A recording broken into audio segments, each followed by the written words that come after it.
Miss Marcia Kenwell had a perfect horror of cockroaches.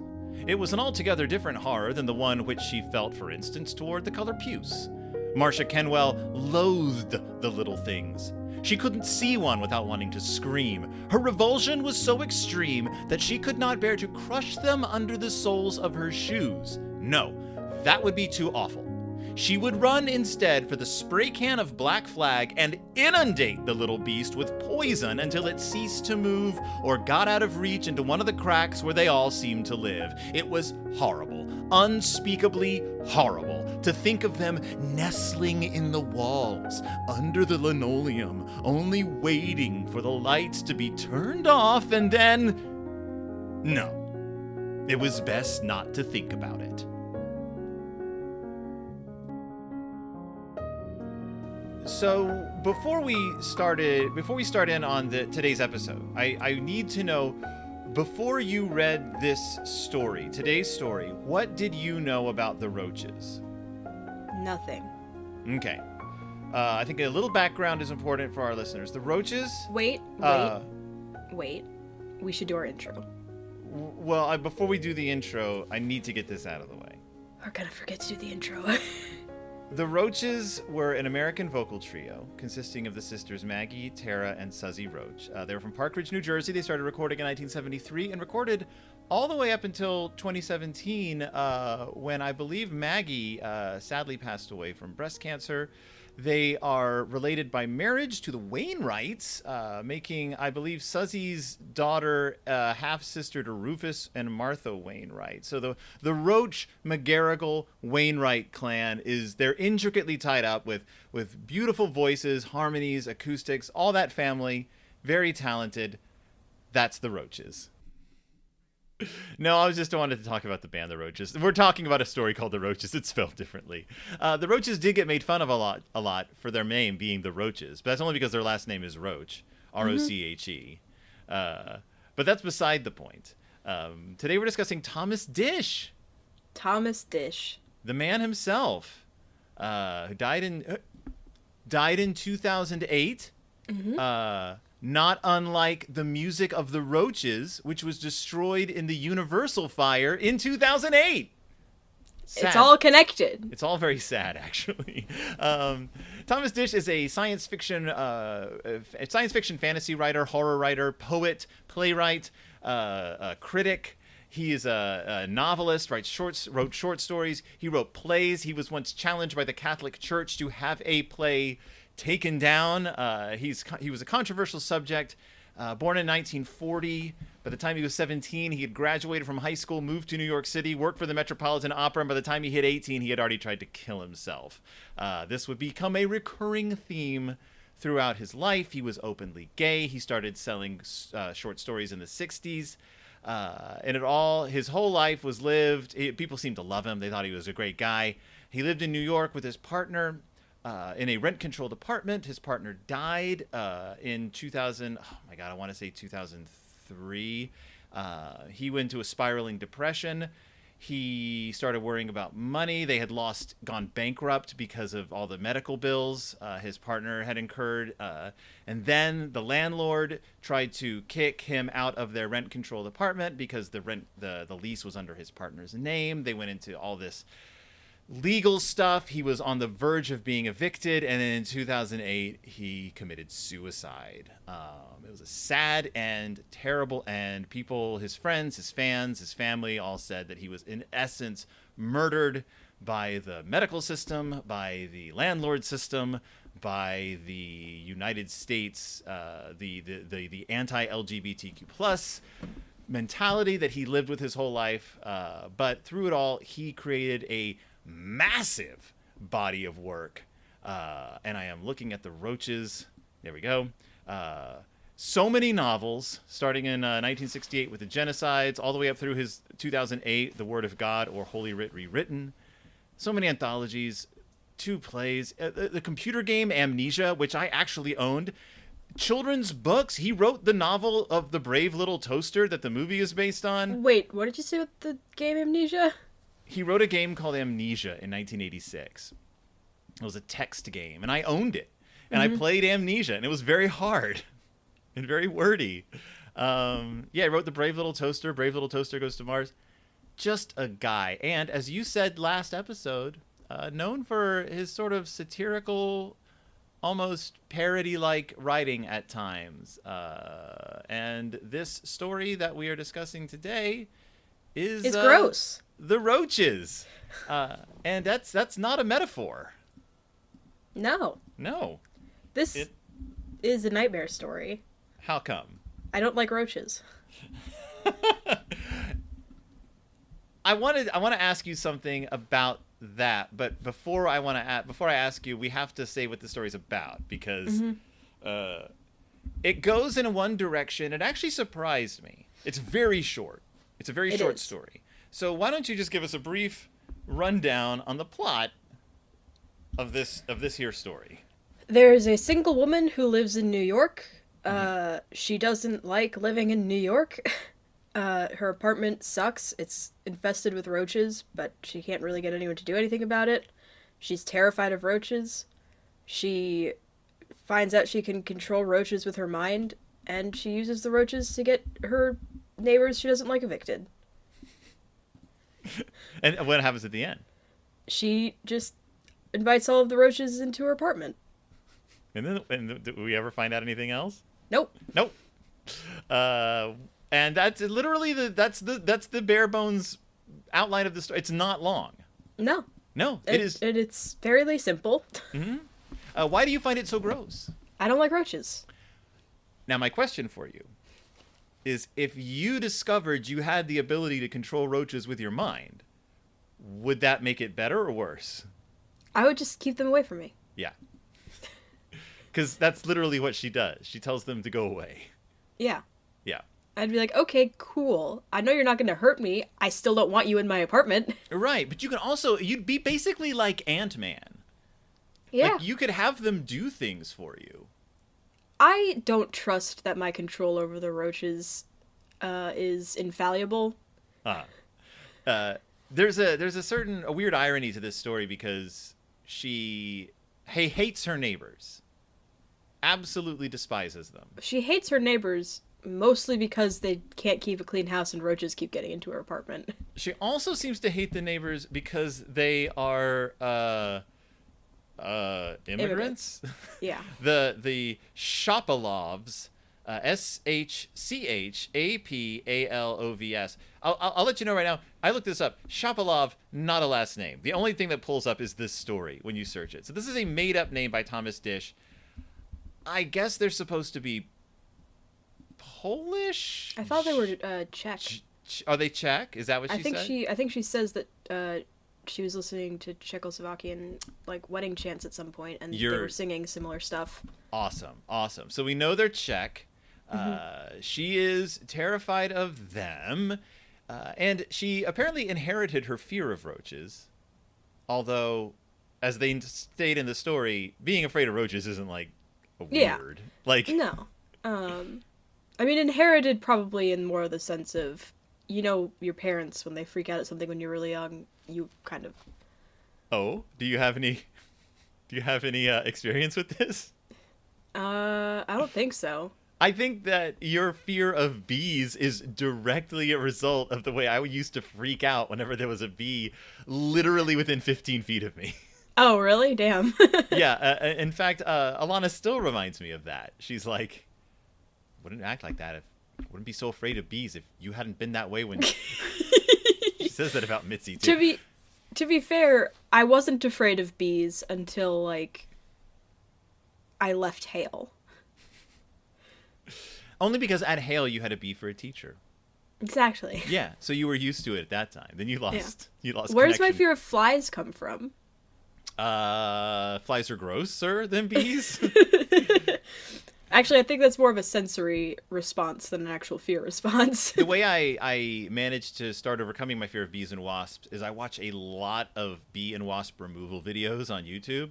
Mm-hmm. And it actually has helped me get comfortable with them, because all these handlers are you just got to be totally cool and collected, and watch, I'll just stick my hand in all these bees. And I'm like, all right, well, if you can do that, I can be near them. And then I started taking close-up photography of bees in the backyard, just to sort of test my mettle. And so I'm cool with them now. I don't cry anymore. What about hornets? Just avoid them. Just let What them about murder wasps? Never experienced one. And I'm not friends with anyone who is friends with them. But roaches are gross. Yeah. And we have them in Minnesota. We do. Yes. Why is that important to say? Well, I don't know. Why is it important to say? Because the story insists that we don't. Now, the story does say that Minnesota does not have roaches. Thomas Disch, he's from Iowa, but he did live in St. Paul. I think they moved there when he was 13, and he lived there until he moved to New York at 17. So he spent several years in St. Paul.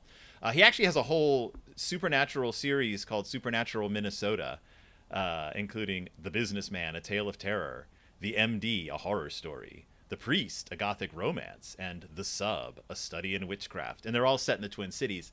But I believe that when he published this story, The Roaches, which was 1965, that roaches in Minnesota were probably a rarer thing than they are now. I think that roaches in the Twin Cities are something that have arrived as people have moved across the country more. There's just more people coming in and out of the city because roaches don't migrate north on their own. They're tropical animals. Yeah. But yeah, although they can survive basically anywhere. They can't. No. That's the other thing about roaches. I learned this from The World Without Us.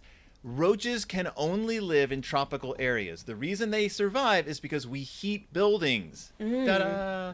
So if nuclear winter happened, they'd be messed up. They'd be SOL. Roaches would all of a sudden only be in areas without extreme, like not even extreme cold, just like areas without harsh, strong winters. Yeah, roaches. Who knew? They aren't as big as survivors as we like to pretend.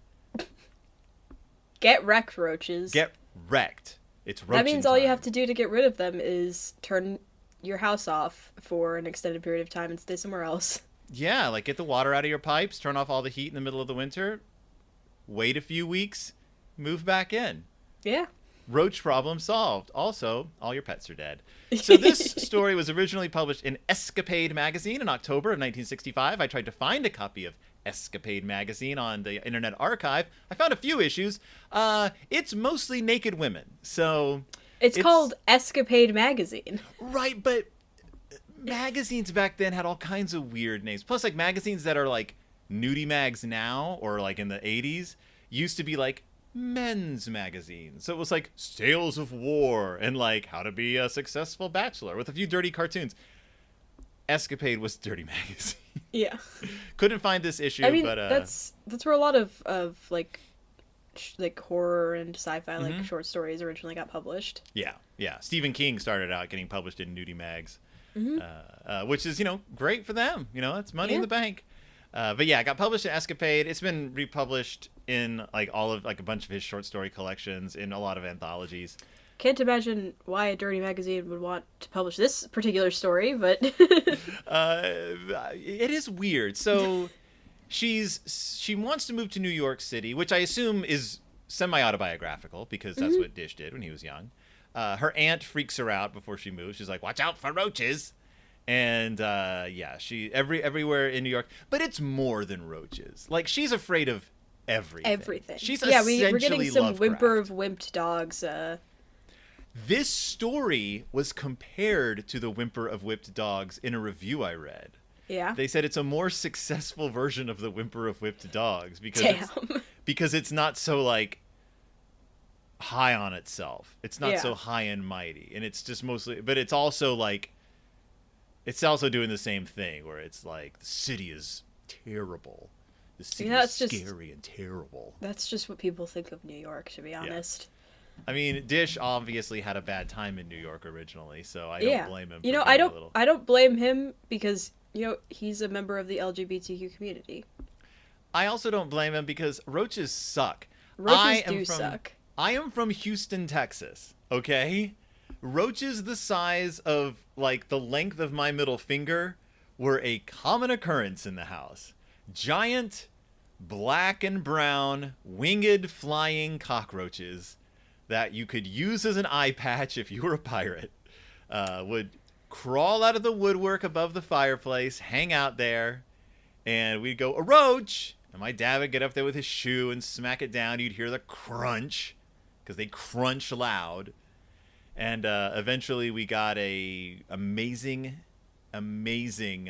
exterminator who managed to keep them out of the house for most of the rest of my childhood. It was because we had a giant tree outside our house, and roaches live in trees. Like, that's what they prefer. And it's Texas, so they didn't get that cold. And they would only come into the house around the winter time. So I hated them so much. I hated them. They're gross. Hey, they're what kept us from moving to the top half of that duplex we lived in for a while. That's right. The roaches we get in Minnesota are much smaller than the roaches we get in Texas. The ones in Minnesota are like nickel size. Yeah. But they're still gross. Mm-hmm. And yeah, you don't want to live with them. Yeah, that upstairs neighbor that we had, she was a nice person. She just had a roach problem. Had a major roach problem. Not unlike the hero of our story, whatever her name is. It is Marcia. Marcia, yeah. Not unlike Marcia. She hates the roaches. She hates the Shopalovs. She hates her landlord, her landlady. And she hates them roaches. So yeah, she can see into her neighbor's living room through a hole in the wall where her pipe is underneath the sink. And so she'll just watch them and grow angrier and angrier as they seem to be having a good time. Yeah, they live together. They sing songs. They just have a hard time with housekeeping because they're all old. They're old people. It's a woman, her husband, and either her brother or her brother-in-law. Like, we're never made clear on... Or none of the above. Whose brother he is. And they drink a lot. You know why? Because they're immigrants. You know, the easiest solution for Marcia would have been to befriend them and clean their apartment for them because they're old. I don't think Marcia's big on making friends. No. Probably not. But the neighbor, the woman, is actually nice to her. Yeah. She stops her in the hall, and Marcia makes a comment about the roaches, or the old woman does, and the old woman is just like, "Yeah, it's just really hard to clean." It's like, we try. It's just you just can't keep the roaches out. I thought so. There's a movie called Creepshow from the 1980s, and one of the segments on Creepshow is called "They're Creeping Up on You," and it's about a man who lives in an apartment by himself and is terrified of roaches. Is obsessed with cleanliness, thinks everyone's out to get him, and thinks people are sending the roaches to him as revenge. I thought this was going to end like They're Creeping Up on You, which ends with the roaches killing the man, and then them all bursting out of his mouth at the end. I don't know why. Not unlike... Graveyard rats. Graveyard rats. Because that's what animals do after they kill you.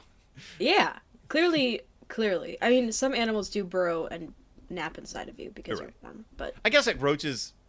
Would they go inside, for warmth, maybe? Or, would they roaches wouldn't kill you in the first place. That's right, they probably wouldn't kill you. You can die from roaches. Did you know this? Yeah. How do you die I'm fairly from certain roaches? I've read a story about somebody dying from roaches. Do you know how? Do you really know how? Can I tell you? You're allergic to them. You're allergic to them. Very good. You go into shock from being allergic to them. Yeah. And you don't... If you aren't allergic to roaches, but you touch roaches a lot, you get allergic to them.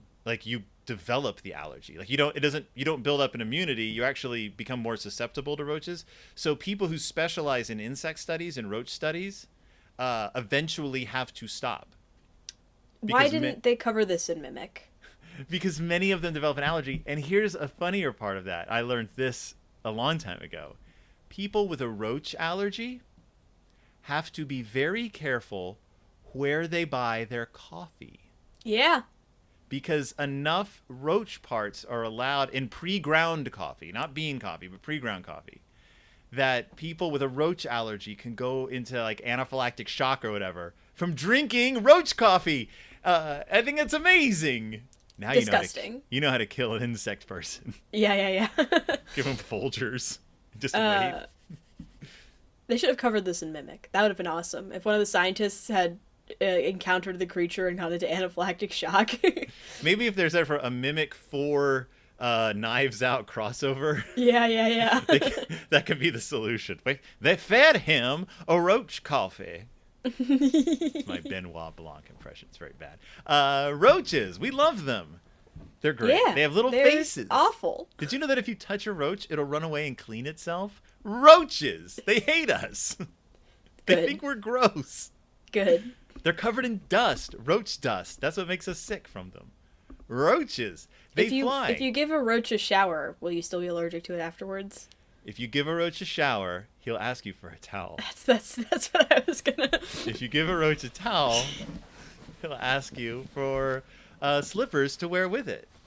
Mm-hmm. Give the roach the slippers, and he'll want a mug of cocoa. Give the roach some cocoa, and he'll ask for marshmallows. Give him the marshmallows, and he'll make a mess all over his face and need to take a shower. And then it starts over again. Yeah. Roaches, the roaches. So, yeah, she develops this psychic ability. She tells the roaches to get out of her house, but she doesn't tell them where to go. So they just all go to the neighbors. Yeah. And then she tells them to get into bed with the neighbors. Mm-hmm. And they do. And they almost kill the neighbors. Yeah, because she tells them to get into bed with the neighbors, and the neighbor woman shows up freaking the hell out, obviously. Yeah. And instead of telling the roaches, like, you know what, maybe just all of you leave this building. Yeah. She's like, shut up. And so she sends them to smother the neighbors. She gets them to stop, though, before they actually kill the neighbors. She doesn't send them to smother the neighbors. She sends them to devour the neighbors. That's true. Which Devour is them. worse, Right. She in my pulls opinion. She pulls the plug at the last minute because they start screaming. No, they stop screaming. How long would it take roaches to devour a living person? How many roaches are there? I guess a lot. I guess if like it's a lot of roaches. But the neighbors leave. They flee. Or they get evicted. Is that what happens? They got evicted? Yeah, they start screaming and the landlord freaks out at them. Right. Because the roaches are all then gone by the time the landlord gets there. And she's like, you're a bunch of drunks. And that's when at the end, she calls all the roaches back to her. But, and she can start reading their minds. Yeah. They start going, we love you, we love you, we love you, we love you, we love you. She calls the roaches to her because they're already back in her apartment. She calls all the roaches to her. Yeah, she says, I love you, come to me, all of you, come to me, I love you, come to me, I love you, come to me. And it says, from every corner of Manhattan, from the crumbling walls of Harlem, from restaurants on 56th Street, from warehouses along the river, from sewers and from orange peels moldering in garbage cans, the loving roaches came forth and began to crawl toward their mistress. Now, a lot of the reviews I read were like, and it ends with her getting she thinks she's in control of the roaches, but in the end, she gets what's coming to her. And I'm like, does she? No, what? It just seems like that's it. Like, she's now the roach. She's a supervillain, basically. Yeah. Also, this would be such a great way to make so much money.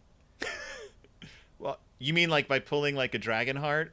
By sending the roaches someplace and then having your services and then you just tell the roaches to leave? Yeah. A frighteners, pulling a frighteners by being in charge of the thing you're exterminating? Yeah.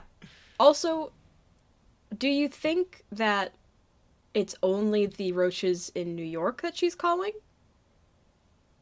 Well, that's horrifying. Does that mean that there's roaches overseas that are gotta go? Because she just says all of you. Yeah. And there doesn't seem to be they don't seem to need to hear her. Now, cockroaches aren't a single species or a subspecies or whatever. There are many different kinds of roaches. So is this all roaches of all types, or just these specific wood roaches that exist in her apartment? I'm gonna assume it's all roaches. All roaches. So my question now is, even the hit singing group The Roaches? Yes. They're like, oh. Time to go. Z. The Roaches. Yeah. So, yeah, every review is just seems to feel that she gets killed by the roaches at the end. And I'm like, that's not what happens at all. Is there another version of this story out there where that happens? I looked it up in several different collections. This is the story. It's just, I think people just misinterpreted it, that the roaches were coming to get her as opposed to just coming to hang out with her. Now, this story, The Roaches by Thomas Disch has been adapted once. Not as a movie, not as a play, but as a musical. But as a Broadway show. It was called Dear Evan Hansen.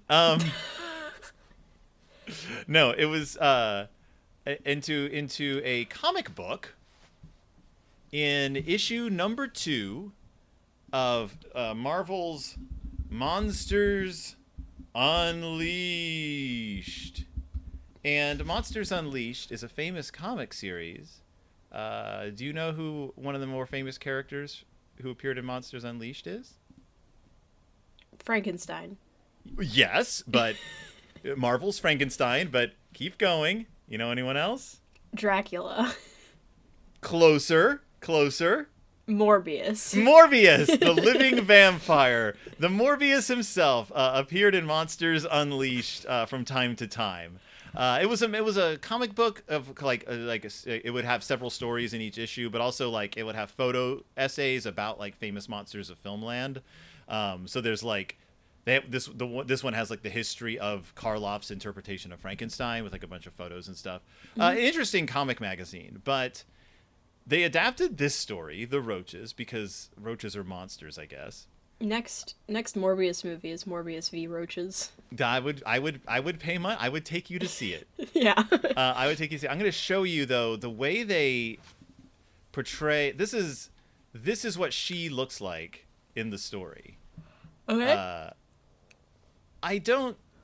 Marsha Kenwell. I don't think of her as looking like this.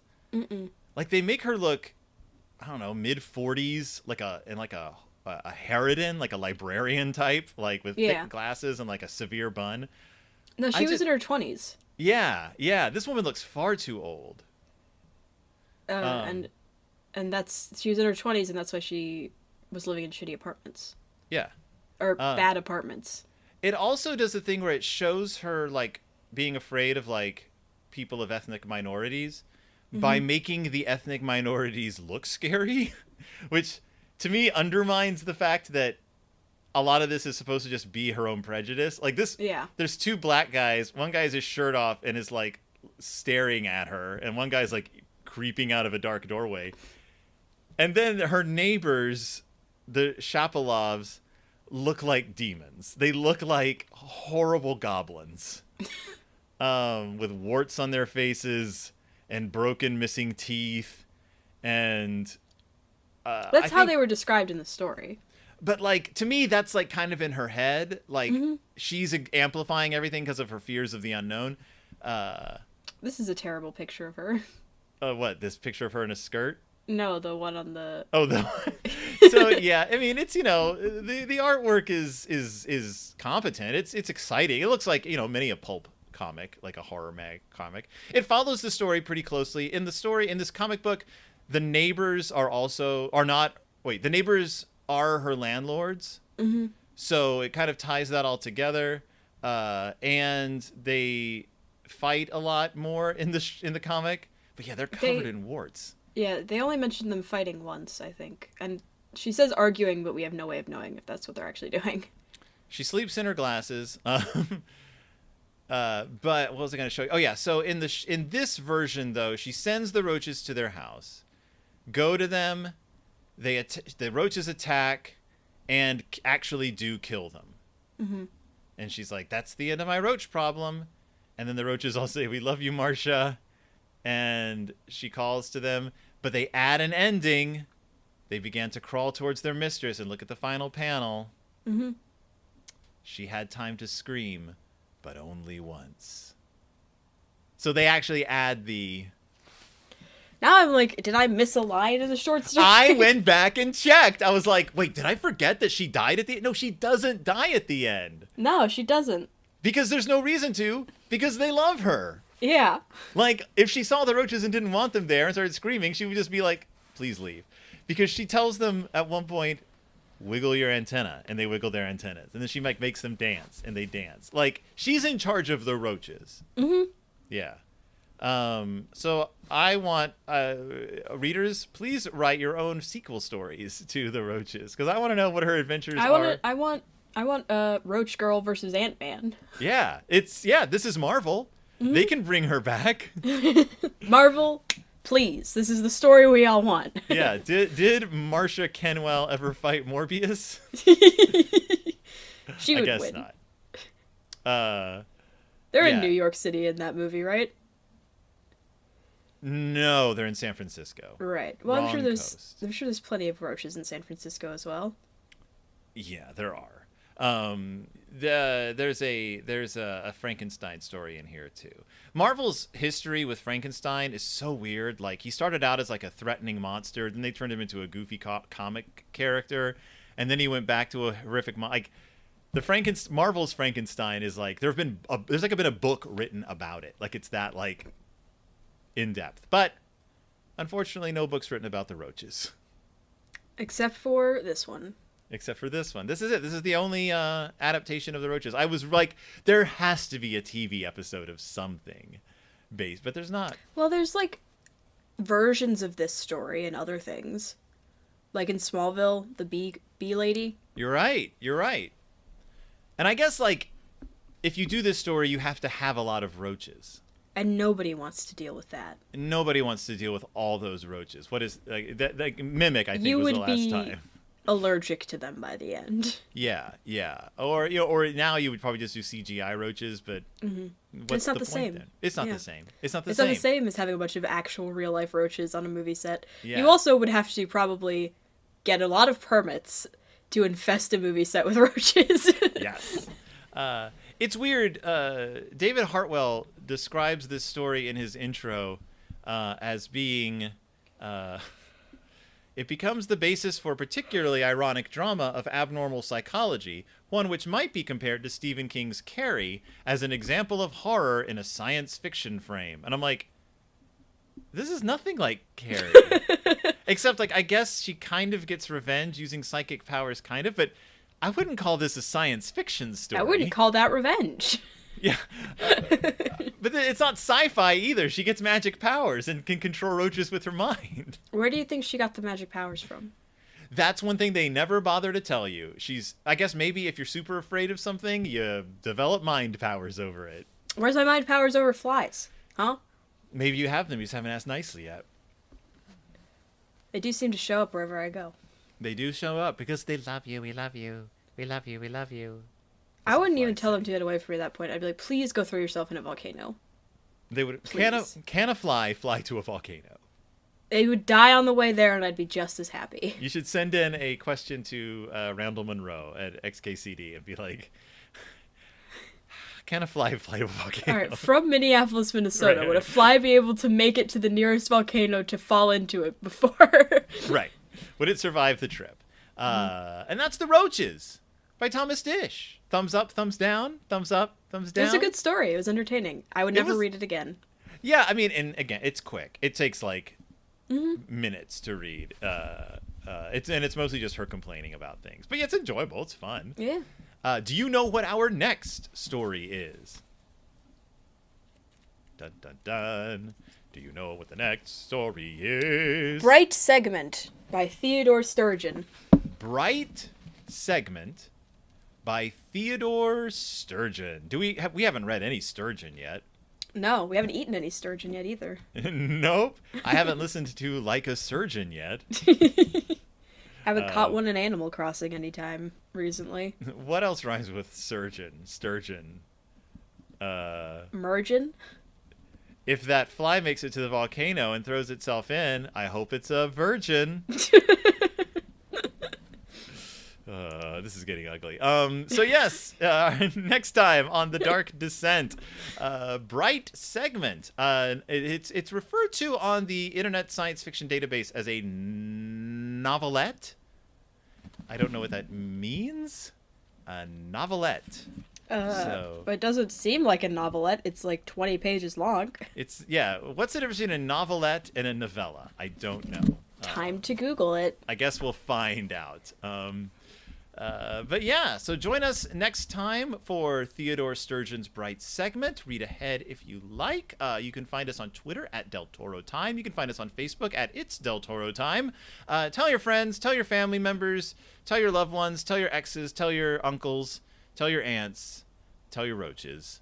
And listen to the Roaches on whatever streaming service you have. Or go out and buy their albums on cassette or CD or 8-track. Have you discovered something, Willow? A novelette is longer than a short story, which usually has a word range of between 1,000 and 7,500 words. And any piece of creative writing that is longer than a novelette but shorter than a novel is considered a novella. So a novelette would probably be, like 20 or so pages. Great. I'm glad we figured that out. Now we'll be able to judge ourselves if this fits the novelette criteria. All right? Yeah. All right. Wait, most of the short stories we've read in this have been novelettes then, because most of them have been longer than... I'm like, I don't know what anyone's talking about. We'll see what happens with the Sturgeon next week. I am Phil. And I'm Willow. And we'll see you when... It's Del Toro time.